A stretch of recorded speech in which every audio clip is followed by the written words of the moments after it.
Pois agora é tempo de facer un obradoiro que vai ter dúas partes. Nesta primeira parte imos contar con 6 persoas expertas de diferentes países, algunhas delas están de xeito presencial aquí en Lugo e outras vanse conectar en liña. É importante prestar especial atención ao que nos van contar, porque na segunda parte do obradoiro, pois parte dos comentarios e das reflexións que vos vamos pedir van ter que ver co que se conte nesta primeira parte do obradoiro. Polo tanto, gracias, thank you, podedes voltar aos vosos sitios, porque agora van vir...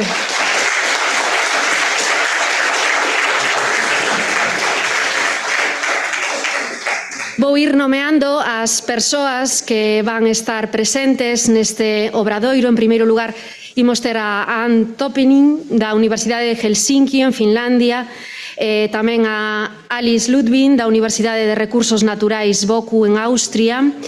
De xeito virtual, en liña, vai estar con nos Anne-Chin Hoven, da Universidade de Graz, en Austria. En liña tamén Jet Jacobsen, da Universidade de Copenhague, en Dinamarca. Aquí en Lugo temos con nós a Jani Kuntu, da Universidade de Helsinki, en Finlandia. En liña tamén nos vai acompañar Blasius Smith, da Universidade de Recursos Naturais Boku, de Austria. Son as persoas expertas que van estar neste obradoiro, e neste punto voulle ceder a palabra á persoa que se vai encargar de moderar este obradoiro, que é a directora da área de innovación forestal na Axencia Galega de Industria Forestal, Mercedes Rois.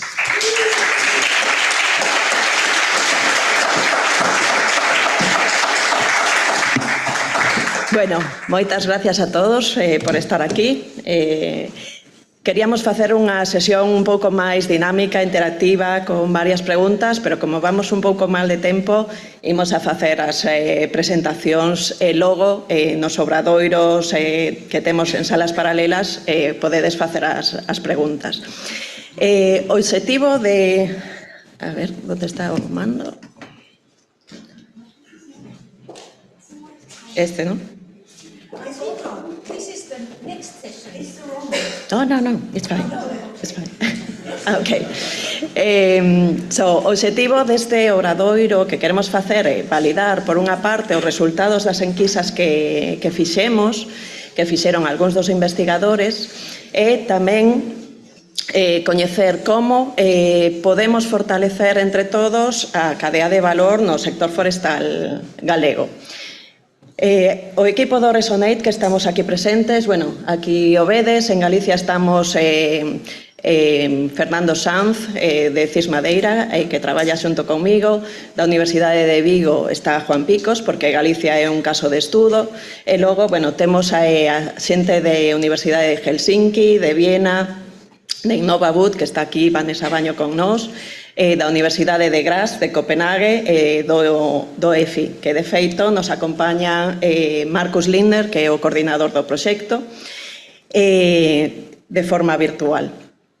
Quero agradecer a todos vos que respondichedes ás nosas enquisas, que vos circulamos en varias ocasións, sabemos que non hai tempo, pero sen esos datos non podemos facer estos estudios e chegar a resultados que sexan representativos, non? Así que moitísimas gracias por eso. E, bueno, me fai especial ilusión presentar as miñas compañeiras, porque, bueno, traballamos en ocasións no pasado, no EFI, por exemplo, así que é unha ledicia telos aquí con nós. Como imos a organizar estas sesións, tanto esta como a seguinte? Vamos a facer estas presentacións en plenario e logo faremos un debate nas salas paralelas, vale? Faremos unhas preguntas interactivas vía Mentimeter, así que vide preparando os móviles, e logo teremos un moderador profesional por sala, e haberá xente do Resonate que estará de apoio para, bueno, dinamizar as discusións, non? As salas as chamamos en función dos nomes das especies de frondosas máis representativas de Galicia, que son o carballo, que será esta sala, que é a de xestión forestal. Logo temos abaixo, seguiredes as pegatinas, a Castiñeiro. Para os que estáis inscritos na industria da madeira maciza, incluímos aquí serradoiros, todos os elementos de construcción.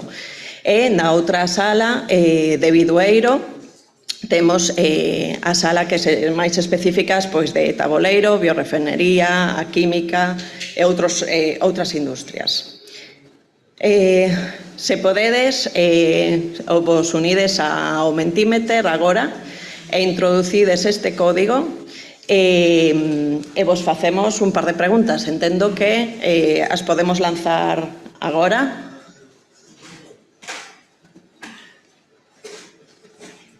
Vai ou non vai? Necesito aquí o equipo de OSA. El código.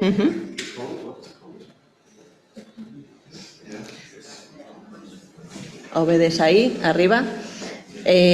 8904 7566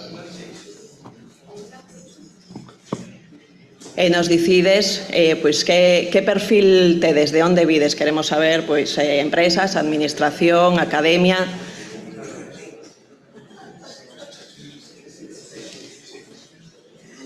Vale,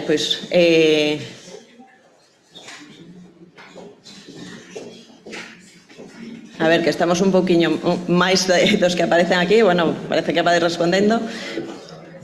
Parece que hai bastante igualados: empresa, administración, empresas de servicios, de xestión, e outros.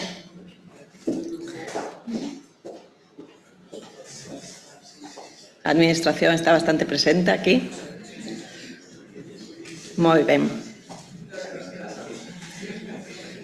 Se vos parece, pasamos a unha segunda pregunta, que nos gustaría saber cal é o principal reto que ten toda a cadea de valor forestal en Galicia frente ao cambio climático. Frente a estes cambios que nos están sucedendo, que creedes que é o principal reto que temos? Podedes escribir de forma libre.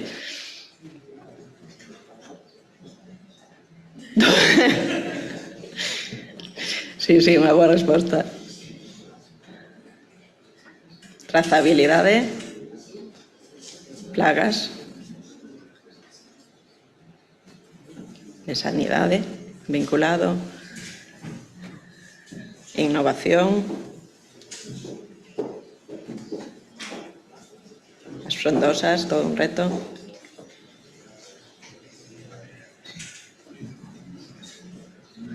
Me encanta que estades aí aportando.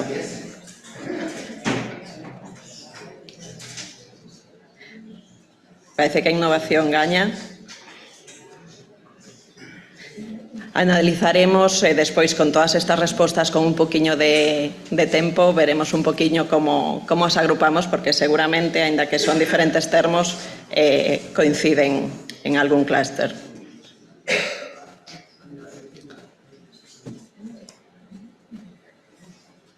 Fantástico. Algún máis? 5 segundos e pechamos.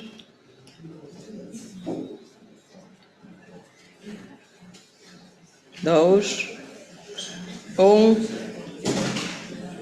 e pechamos. Vale? Moitísimas gracias. A sanidade, a sostibilidade e a innovación parece que foron claves. E agora sí, non vos entreteño máis, vou dar paso ás presentacións. Me gustaría, en primeiro lugar, presentar a Anne Toppinen, profesora e vicedecana da investigación na Facultade de Agricultura e Silvicultura da Universidade de Helsinki. É profesora de Economía e Empresas Forestais dende 2008. E os seus intereses de investigación céntranse na xestión empresarial responsable, novos modelos de negocio de base biolóxica e vías de sustentabilidade. así como na resiliencia das cadeas de valor forestais. É membro da Academia Finlandesa de Ciencias e Letras, membro do Consello de Investigación finlandés de Biociencias, Saúde e Medio Ambiente e dirixe o paquete de traballo dentro do que se enmarca este obradoiro. Moitas gracias.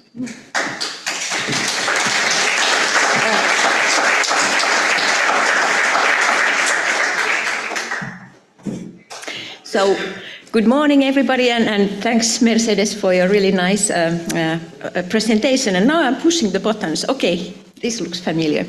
So, greetings from Markus Linder, who is a coordinator of the Resonate Horizon project, and he couldn't make it here to Galicia, but he's sending his warmest regards, and possibly is also participating online here. So we try to keep up the flag on behalf of him. So very briefly, just a few words about what is Resonate all about, and what are we here in Galicia for in particular. It's not changing. Let me check, please. You're right. Let me check. Okay.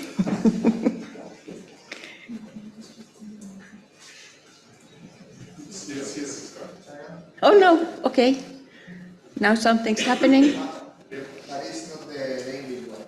Yeah, this is not the English one, so I try to improvise. So in Resonate, we particularly are interested in the whole system, the forest system in Europe. And okay, let's stop here. Excellent, thank you very much. So we are interested in the whole value chain and the forest system at the European level, and especially how to make the European forests and the related economic activities more resilient towards the future challenges regarding climate change, biodiversity decline, societal demand, and other disturbances that are imminent in the field. And this picture is here elaborating the kind of idea of the value chain and the multiple stages there. And the key question is how we could better integrate and cope with these various challenges, and to also balance the activities in a way that we would, in the future, even better to have a more prosperous forest sector in Europe.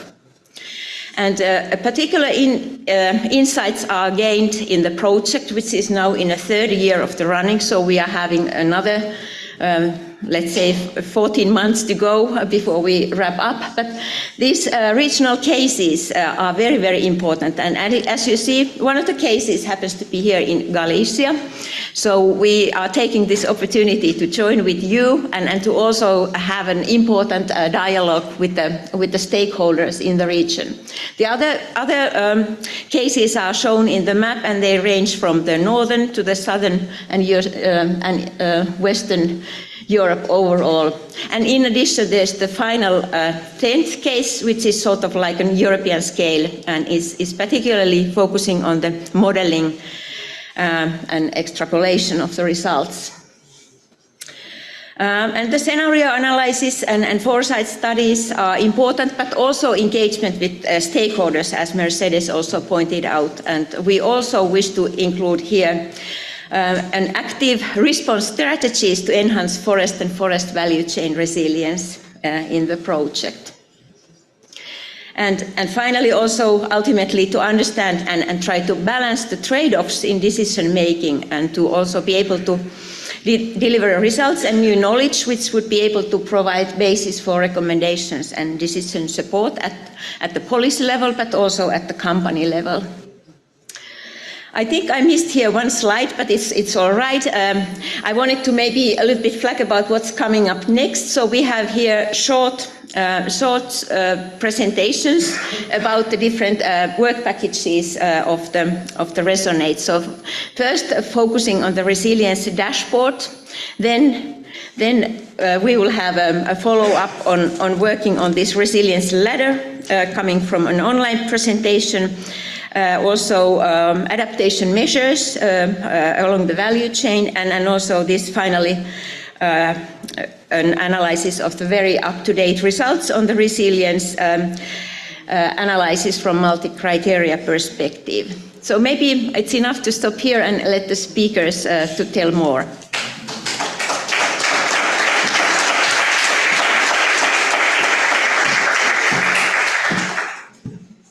Thank you, Anne.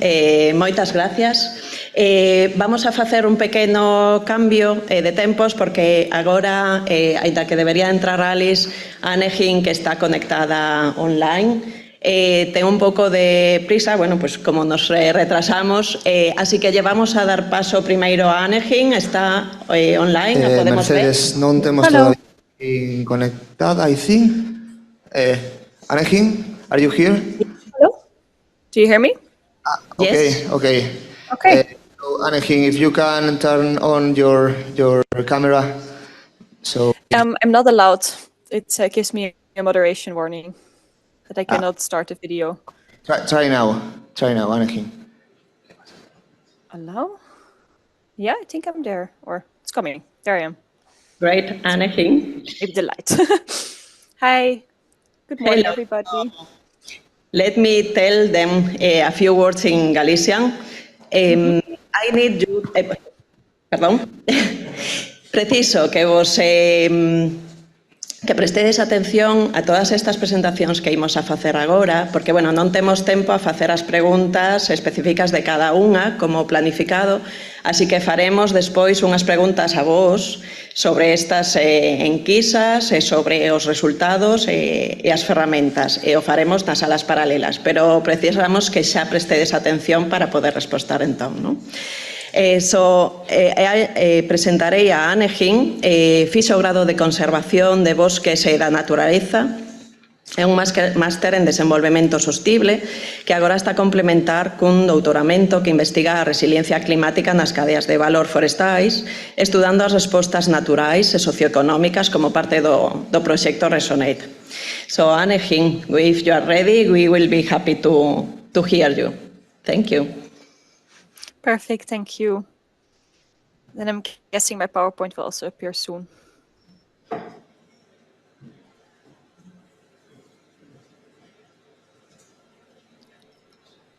Sorry, Should I Anne. wait for it or should... Yeah, no worries. You can share your screen in order to see your presentation.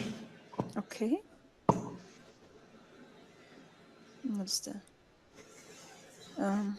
okay. I think now you see it, maybe. Can I get maybe a confirmation? Yeah, we see the presentation. If you can Perfect. put in the... Okay, thank you. Okay, so good morning, everybody. As introduced, I'm from the Resonate project. My name is Anne Hing. I work at the University of Graz, and I'm responsible for work package 3, which is the work package that is focused on the value chains. And within this work package, we have done some interesting things. And today I will present you some preliminary results of a survey, and I will also inform you about the next steps.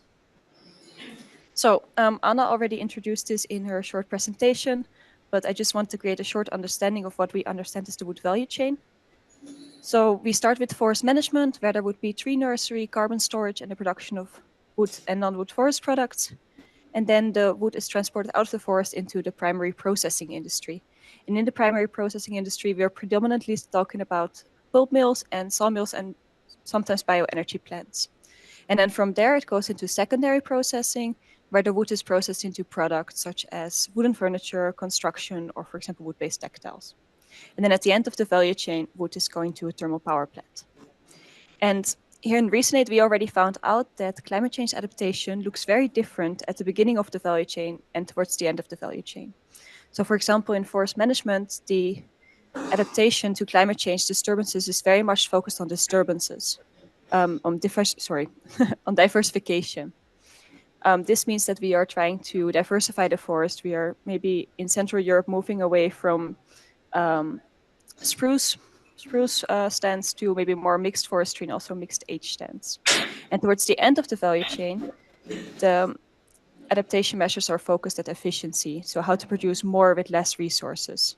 And sometimes this diversification efficiency strategies, they don't necessarily go hand in hand. And to address that problem, we made a survey where we asked people from forest management, the primary processing industry, the secondary processing industry, and public authorities on their opinion on certain adaptation measures. And then we asked them several things. We asked them about the feasibility and the effectiveness. So for example, feasibility means how feasible it is to implement an adaptation measure in terms of time resources, financial resources, and I'm sorry, it's a bit loud here. Financial resources, time resources, and human resources. And when we speak about effectiveness, we mean how effective it is to implement an adaptation measure. Will it even help? Will it even address resilience issues in the wood value chain?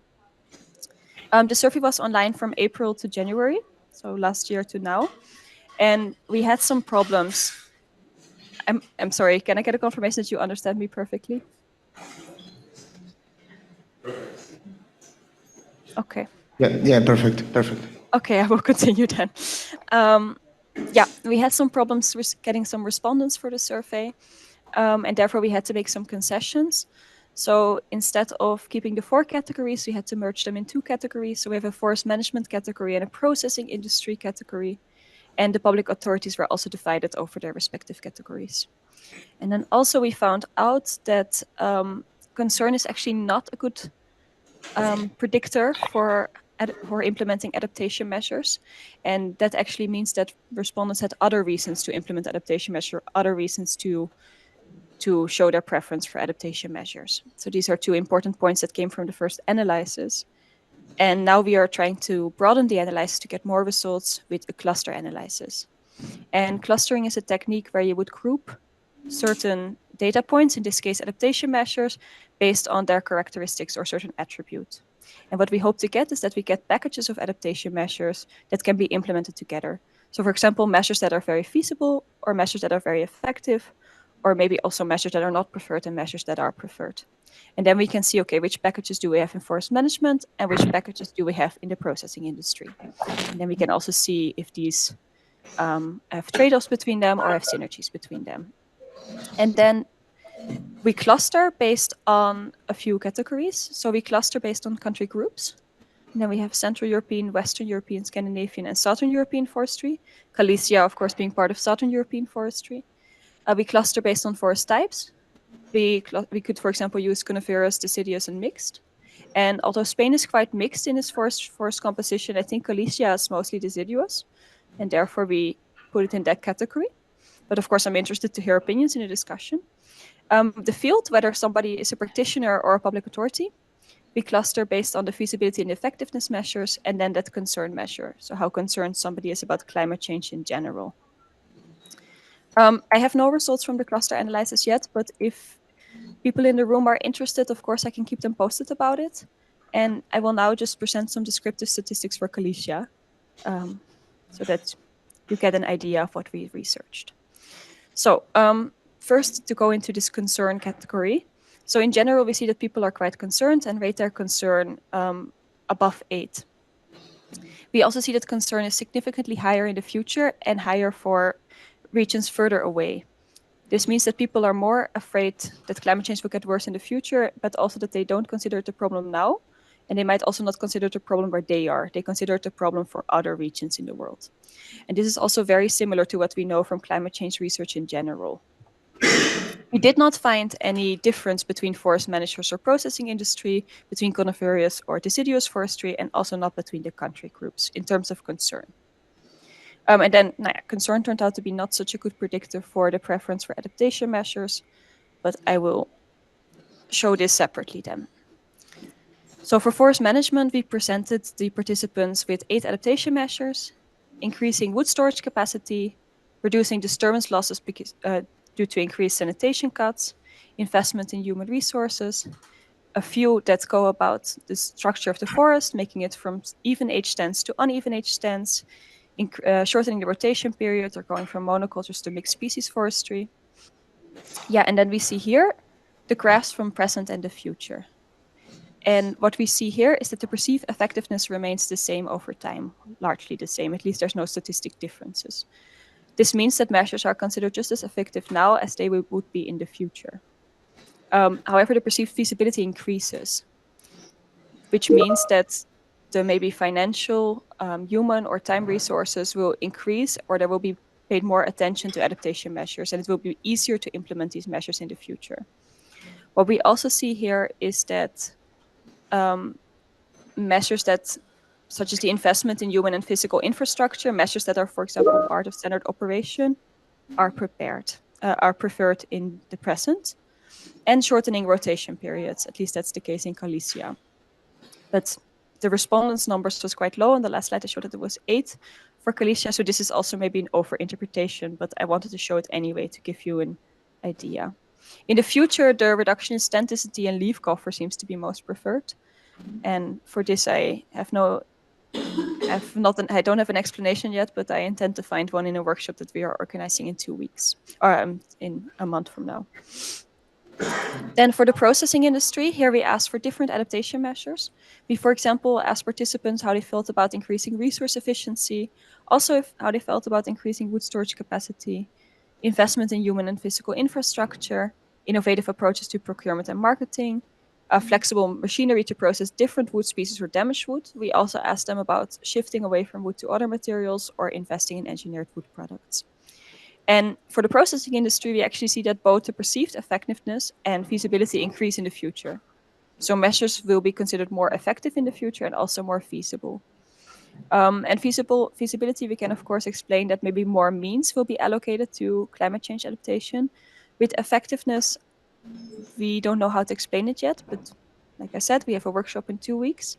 But it could be that, for example, because the structure of the forest changes or because the industry makes new investments, that therefore the effectiveness of certain adaptation measures also becomes more. We also here see a preference for adaptation measures that are more or less part of the standard operations, such as increasing resource efficiency or approaches to procurement and marketing, so for buying wood and selling wood. And what we also very strongly see is that respondents have a very low preference for shifting away from wood to other materials. And here from the qualitative questions, from the open questions, we know that this is because wood is often a critical part to their branding. And even if the wood flows become a bit turbulent because of climate change disturbances, they would still not shift away to other materials. So these are the preliminary results. I'm of course happy to clarify or to discuss. The survey is offline for now, but if supposedly a lot of people want to still respond, then I would open it again. And thank you. That was it.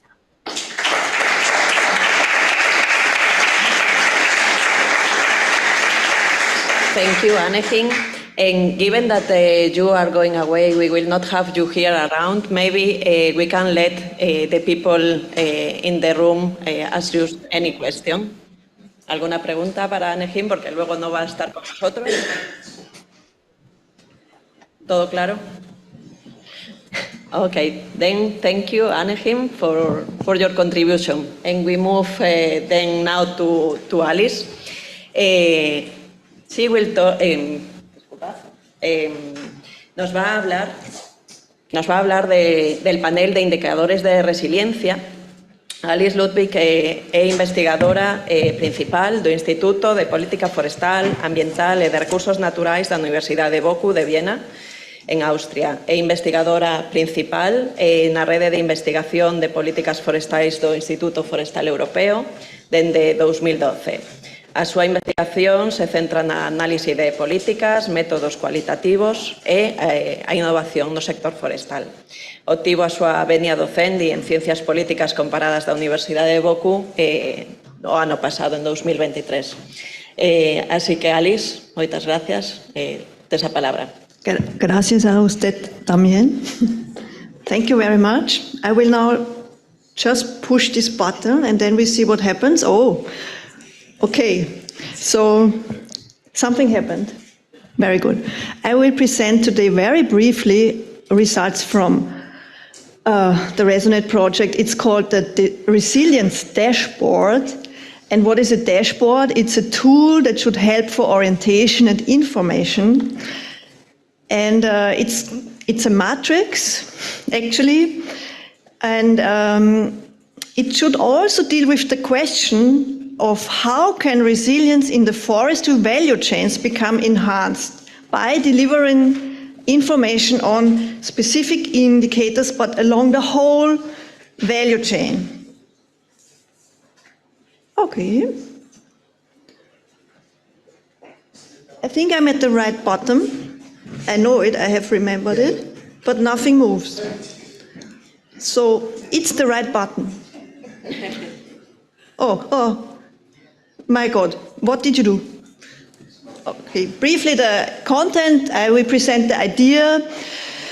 I will bring you 2 examples. I will also tell you about the goals of this dashboard and then also show you how it works. But in summary, as a take-home message, it's all the information collected on positive effects on resilience across various indicators, across 3 different countries and across a longer time period of 15 years. So it's a tool that demonstrates indicators for resilience along the forest-based value chains. That's the objective of it, and we have accomplished it. I have brought a printout here, but I will come to this later. So examples, what are normally dashboards? Maybe, I don't know if some of you have ever seen it. There are these Horizon Europe dashboard. It's a dashboard, it's always sent around. There you can search for Horizon 2020 projects by numbers, by calls, and by titles. It's basically actually like a library catalog, but they call it dashboard.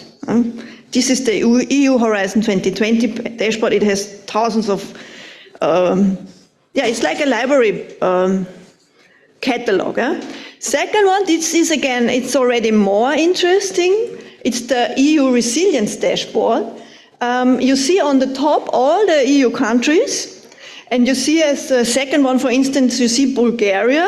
There it's a bit red. So what we took from it, it was inspiring us, is the color scheme. So if something is bad for resilience, it's red, and if something is good for resilience, we have coined it green. But the problem in this dashboard is it's a bit superficial.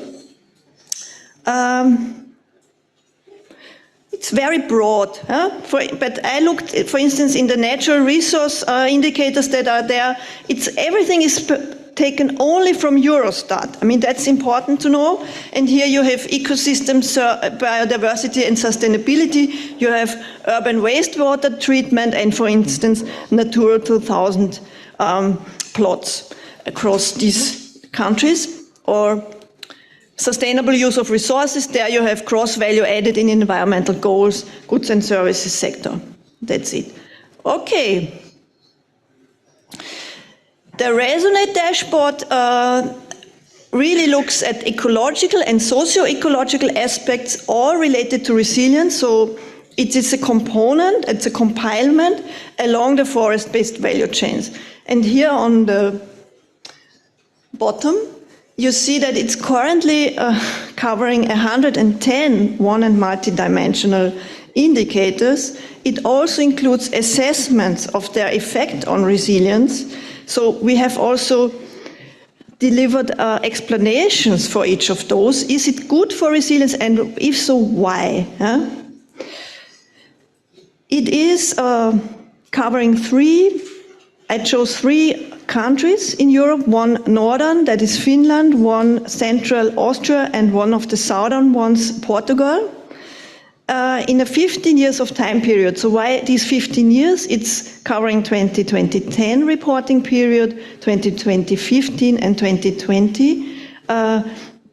Why? Because the next data collection round will be in 2025, which is State of Europe's Forests. Okay. Structuration, we have seen already the resilience, the value chain in Resonate from the beginning until thermal end use and recycling. And as said here, we have wood value chain associated main categories in the dashboard. We have 33 categories, so this goes more into detail than the sketch that you see here. So it's carbon storage, it ranges from forest management, non-wood goods, damages with 8 differentiations, services, timber, transport, production of primary wood products, including carbon storage, consumption, cascadic use, trade, thermal, end use. So it's really trying to bring a comprehensive picture, and I want to, and also in response to resilience challenges, that's also included, like tree species suitability, societal demand, and the tackling of biodiversity decline. And the main issues addressed are also in one of the rows. Here we distinguish between 40 issues. Forest resources, cascadic use, or wood energy, for instance. Okay. Final row, we also include the type of ecosystem service that is covered by this indicator. Following the CITES classification, the Common International Classification of ecosystem services. So maybe you ask yourself now, okay, so what can we have from, what can we do with this? And I want to bring you 2 examples, because what we did also is we linked it to resilience. So what is the positive effect for resilience? So first of all, one of the indicators is, for instance, growing stock available for wood supply in cubic tons, in million cubic meters for Austria, Portugal, and Finland in this time span. And we said, okay, the positive effect is an increase. So an increase of the growing stock would increase the resilience and the impacts on loss of forest productivity, of course. So what happened, how does it look when you look into the dashboard in detail? Here you see the 3 countries. I hope it's not too small. To the left is Austria, Finland, and Portugal, the 3 time periods. And the data source here was FAO database. And you see everything is green. The yellow thing means that it's the same. What it shows is a trend, so everything good. Also, when you look here, I have printed out the whole matrix here. It's here on the wall. You see a lot of green and yellow, which is positive. But as said, it's until 2020. So we do not know what will be in the next period. Maybe it's getting a bit worse. Yeah? Do I still have time? Then I would say 2 minutes, yeah. So I will just continue. Next example, positive effect, proportion of forest area under long-term forest management plan. This is also included in the dashboard. So the positive effect on resilience is here, that this enables forest managers to tackle resilience challenges in a better and adaptive manner. So it is the positive effect on resilience is again an increase. And let's look what is the outcome. It's relatively stable, but as said, it's trends. Or you cannot compare here. I cannot say now, okay, in Finland we have a problem because there was this storm in 2015, and this is why the color changes, unfortunately. The source here was the UNECE InForest database. And I mean, what is the advantage of it? Here again, you see it in a snapshot. It's not so easy to present a table, by the way. The data sources. I don't know who of you is working with the FAO database. Some of the data, you can find them here, but it's difficult to compile them, and that's the advantage that I see in this dashboard. You really have an overview, and you can navigate around. Then who of you works with the Forest Europe database? It looks again different. It's a catalog. You have to search maybe a long time to find something, and then you are missing something, which is here in the UNECE database. So you see it's, or worse, yeah, Eurostat database. I don't know who of you is working with Eurostat data. Is not so easy to navigate around. So to conclude, I mean, what we did was we tapped this in by hand. That it was not even, we could not retrieve it. And also now, this is my final slide, we have also identified some indicators that would be interesting to collect, like the ratio of certified wood-based construction material. We do not even find the ratio of wood-based construction material. So all these indicators would be really interesting to collect. And I want to thank you for your attention. I think I was half a minute shorter.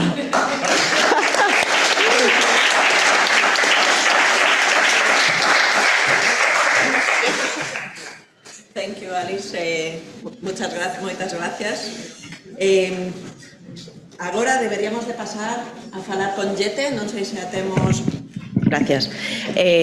Agora deberíamos de pasar a falar con Jete, non sei se a temos xa online. Falaríamos da escada de resiliencia, donos forestais e exixencias sociais. Hola, Jete. Can you hear us? Hello. Okay, I will introduce you to the people. Thank you.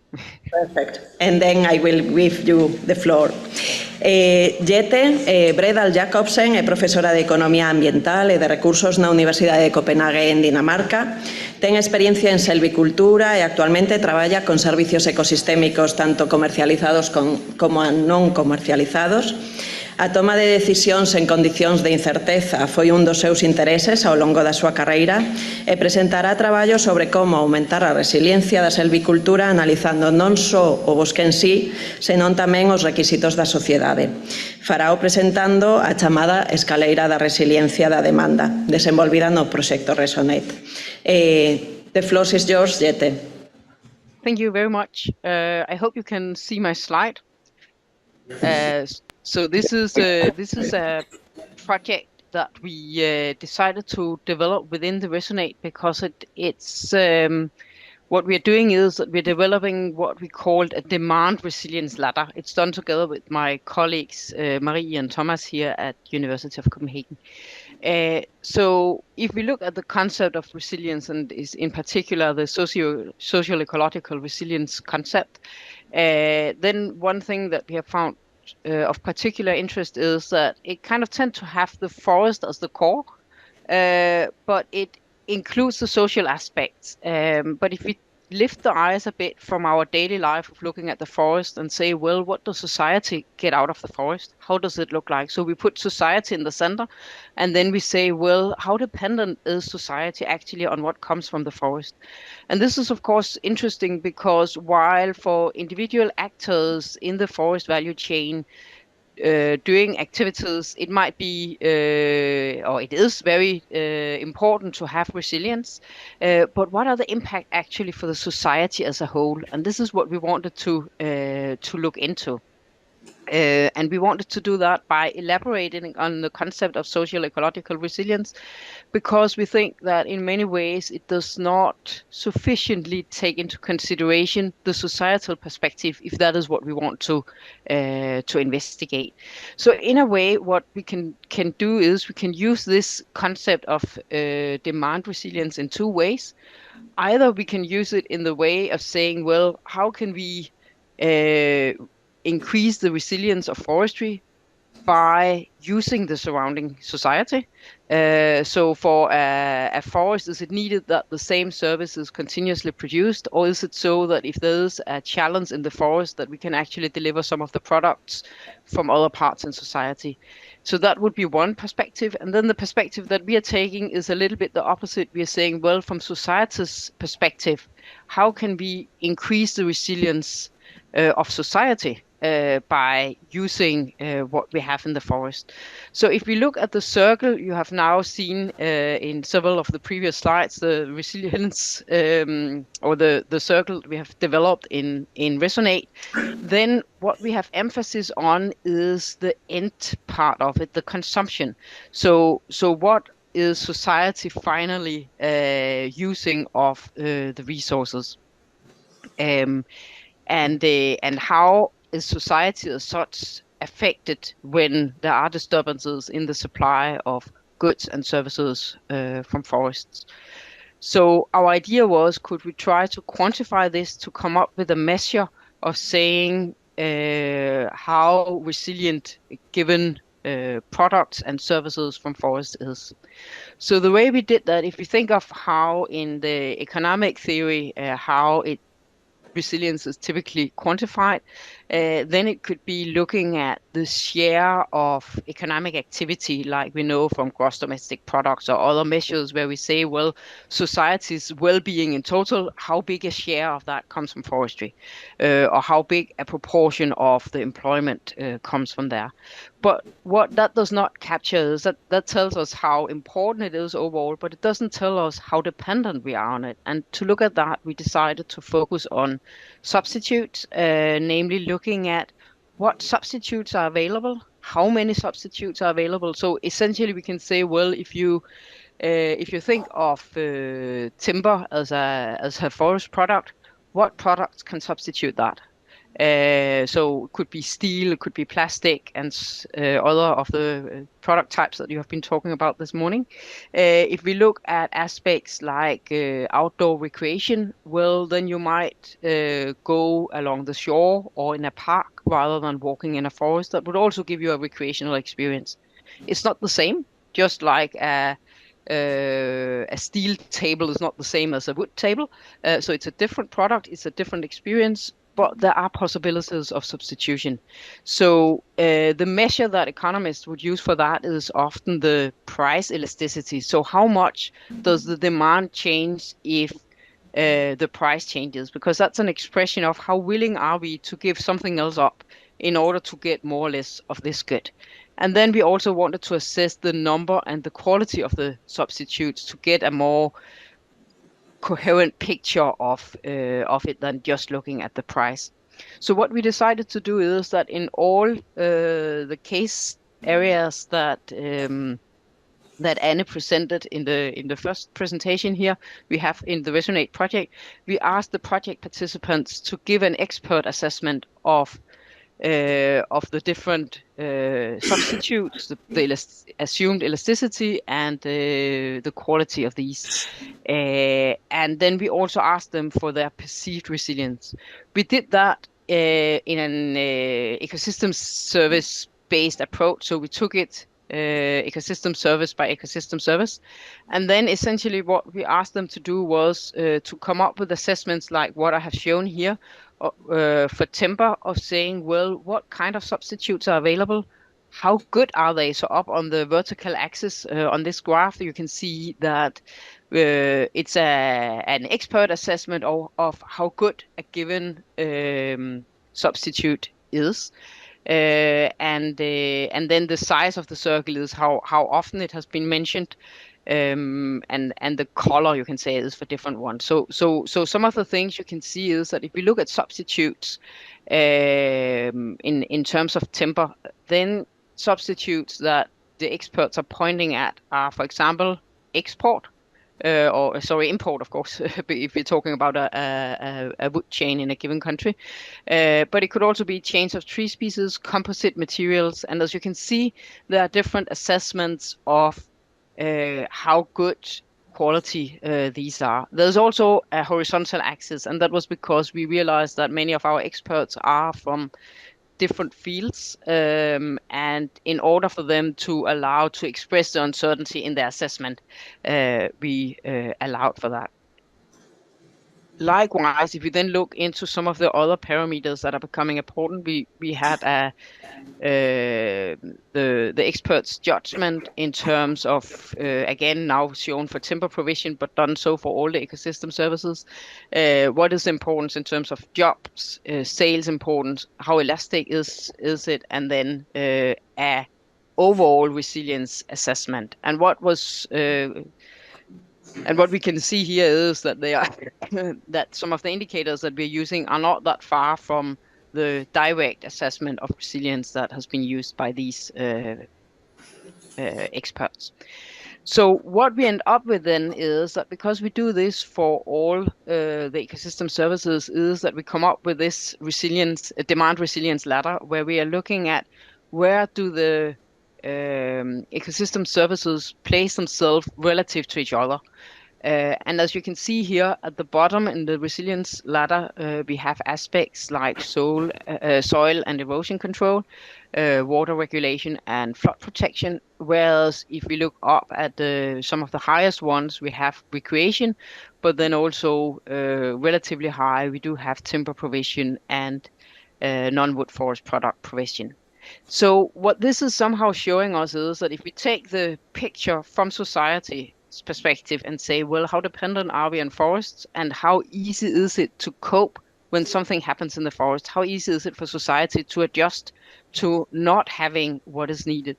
Then we can actually see that some of the bigger challenges are in terms of the regulating services rather than in the provisioning services. And I think this becomes particularly interesting because these are also the ones that are typically local specific and non-marketed. I think Mercedes mentioned in the beginning that I work with these both marketed and non-marketed goods. And some of the problems with the non-marketed goods is that we don't have good instruments to actually ensure that they are provided at a sufficient level for what would be optimal, you can say, from a societal perspective. And that is why I think this one points at that again, that addressing these regulating services might, from a fireman's law perspective, be a first priority if we want to increase the resilience from society's perspective from forest. This is, of course, you can say the overview of our result. We have a lot of more detailed results when we dig into each of them. There are differences between our case studies. There are differences depending on whether we talk about local wood markets, for example, or European-wide markets. So there are differences in this, but it does give us a tool, we believe, to try to assess the resilience along these different axes. And then I think another interesting finding is also that when we try to quantify it by the use of these elasticity measures and the assessment of the quantity and the quantity of the substitutes, then we actually get quite close to what experts are also assessing themselves as being resilient. So the two metrics go quite well hand in hand. Yes, I think that was what I wanted to say. Excellent, Jette. Thank you for sticking to the time. Since the same.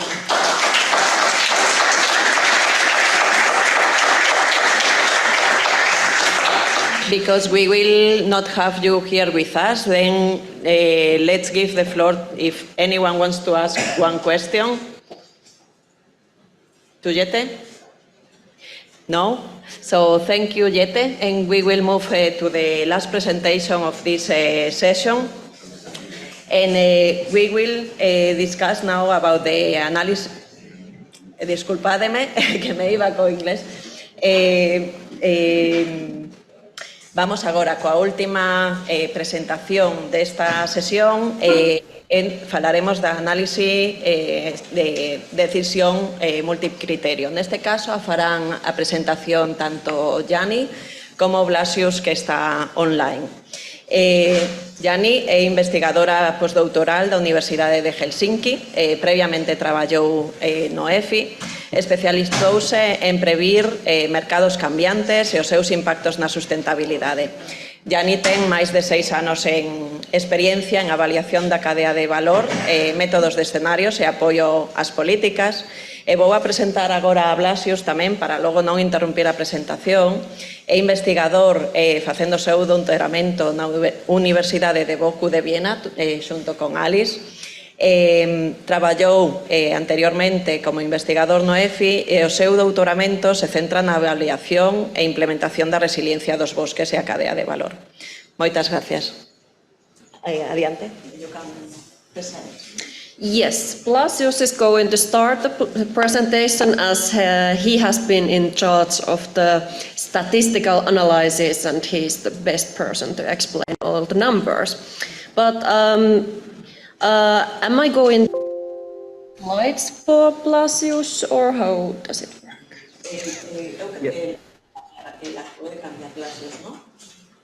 Oh. Or is he able to? Jenny, you have the control here. If Okay. Blasius wants to change the presentation, he has to share a screen. Yeah, I can do that. I can do that. Yeah, okay. Yeah. So Jenny is passing the presentation, okay. Yes. Thank you very much. Thank you. I hope you can hear me well. Thank you all for your interesting contributions so far. and for the chance to present some results from the task that is part of the ReSonate project that deals with the integrated assessment of resilience across forest systems and wood value chains. Next slide, please. No? Why doesn't it? Oh, now it works. Thank you very much. So to give you a quick overview, what we are aiming for in the study. So we want to build an integrated forest ecosystem and forest value chain resilience assessment. We are doing this by comparing regional case studies from Finland, Galicia, and Bavaria. And in these case study regions, we are asking stakeholder groups like forest industry representatives, forest owners, and forest researchers for their assessment. Assessing is used by multi-criteria methods to show key resilience indicators, and they're given priorities along the forest systems and forest value chains.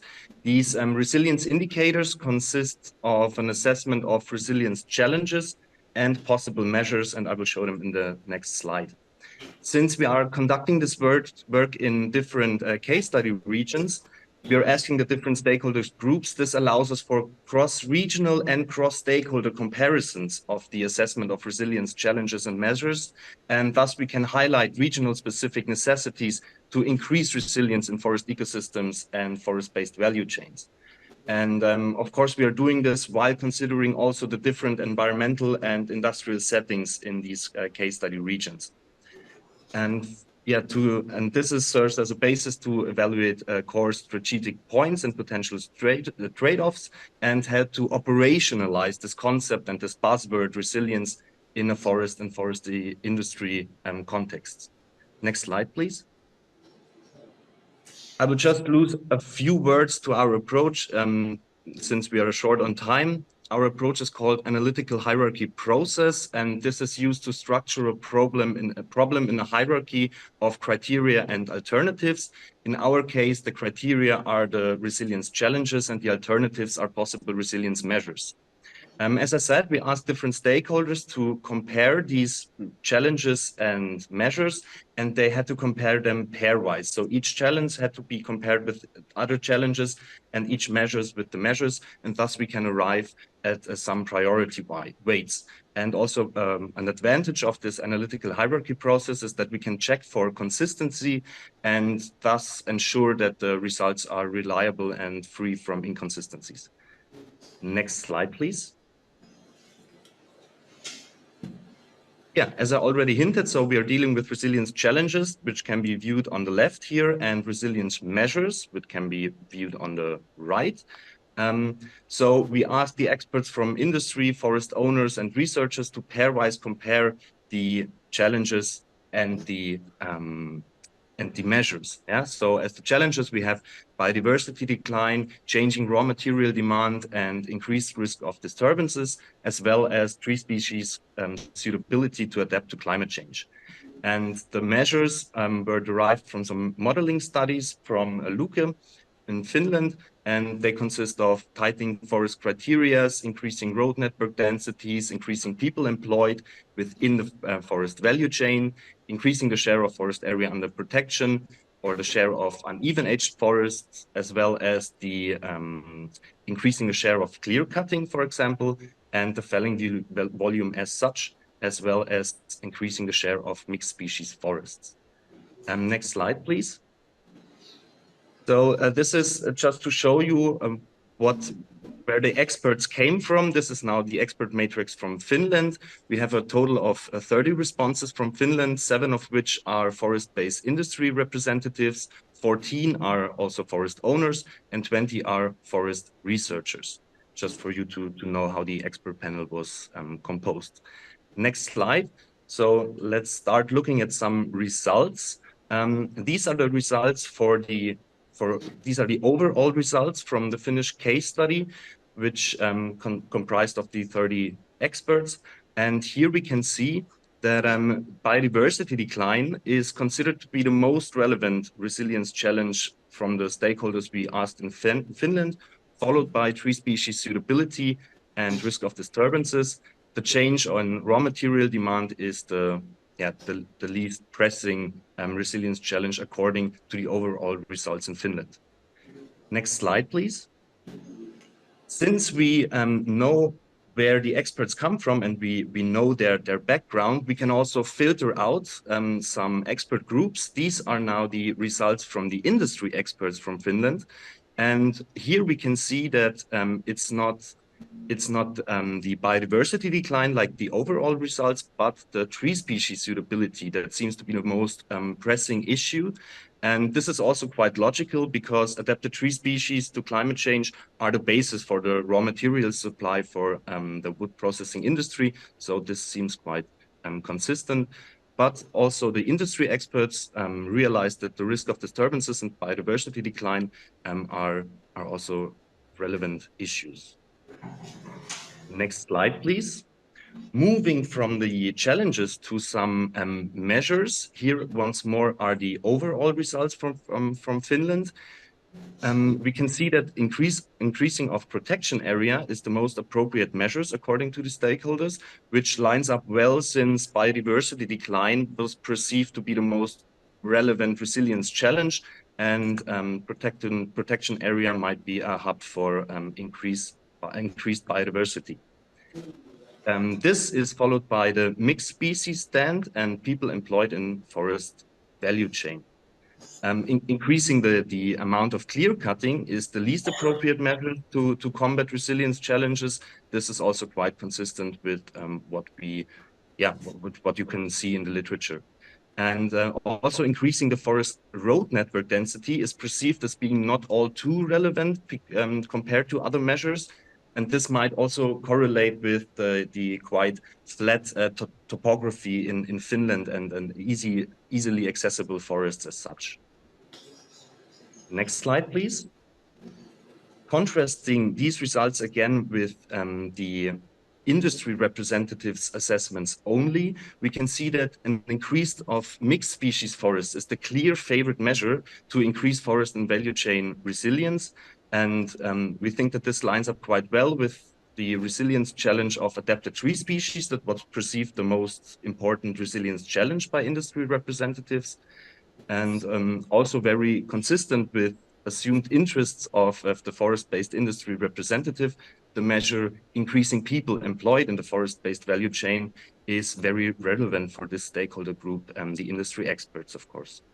And what is also quite interesting here is to see that the Finnish industry representatives seem to be quite aware that clear cutting might not be the most suitable measure to increase overall forest and value chain resilience, which is quite interesting because clear cutting is a very common way to harvest wood from Finnish forests.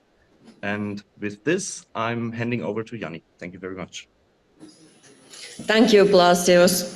I'm continuing with the results, and with this slide, I would just like to show a little bit how the expert panel works. So, because the Finnish Forest Owners Group were consisting mainly of Finnish researchers, the researchers' opinions were dominating basically the responses. Meaning that if you are watching the picture, there are pretty much no differences between the Finnish researchers and the group of forest owners. Yeah. Did I just go back? Oh. Okay. So now I'm going to explain a little bit about the main synergies and trade-offs. And as we can see that from the results, biodiversity decline and tree species suitability were both kind of emphasized. And they are pretty much linked challenges as well. Also, if we are increasing mixed species forests, it means that we are also, according to studies, improving biodiversity. So these are pretty logical actually. And what comes to also risk management in the forest side, we also know that if we are increasing the mixed species forest, we are lowering the risks related to insect and fungal damages, in Finland especially. So these are all very logical what comes to resilience actions and prioritized challenges. again back. However, as you may have noticed, the change in societal demand was the least prioritized measure. However, all those prioritized resilience actions come back to market demand and wood-based markets. As we have been talking today, our global wood-based markets are mainly based on softwood. What comes to pulp industry, but also especially sawmilling industry as well. So we are actually, according to these results, pointing to industries again, because if we are increasing the mixed species forests, we need more production based on hardwood. And that should be done actually simultaneously with increasing the mixed species forest. One could think that, okay, we have quite a lot of time if we are now gradually changing the forest structures. It takes time that the trees are growing. However, if you think about innovations, it might take decades to get from the lab level to commercial production.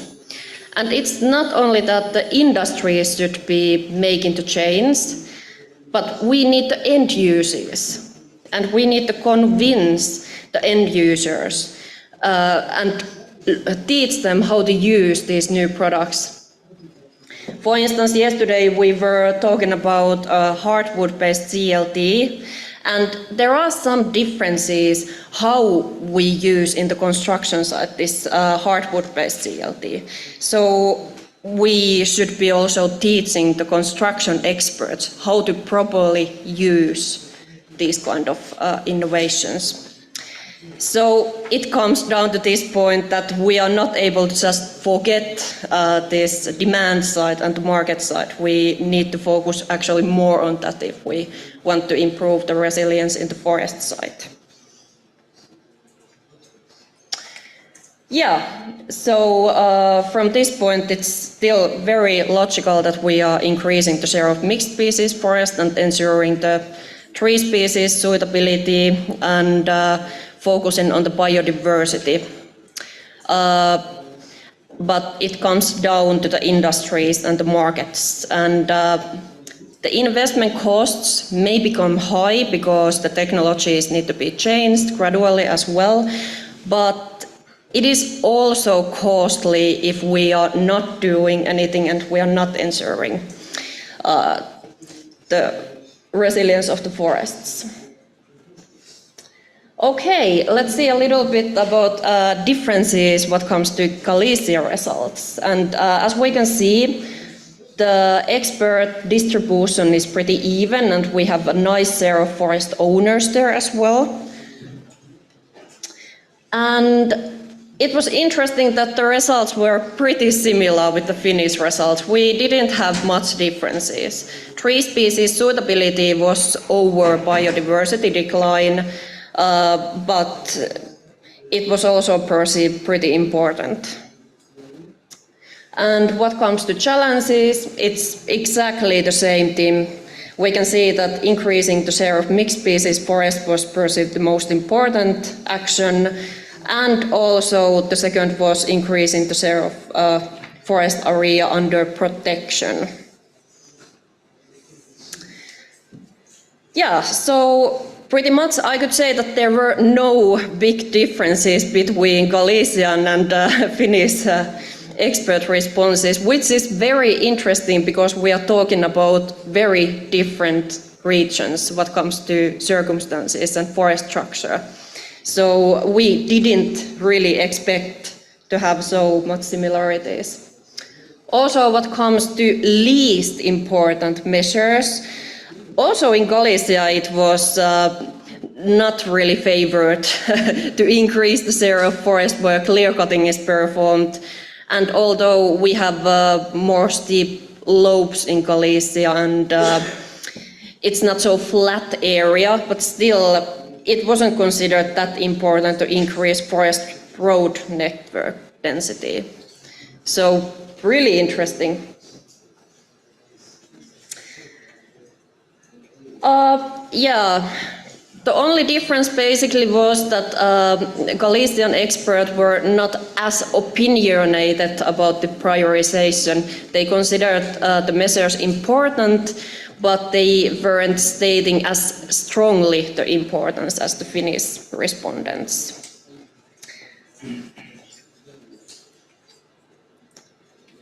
And yeah, one more thing was that actually when we are looking at the Finnish industrial experts and Galician experts, the opinions were extremely similar. It's extremely interesting. So we are looking forward to get the rest of the responses from Galicia if we are including a few more to the analysis, but I doubt that the results are going to change. So this was really unexpected, but it's nice to have results that are in line. And the same applies the conclusions to Galicia, as we have been talking about this demand side, that we really need to get innovations going for the hardwood. Thank you.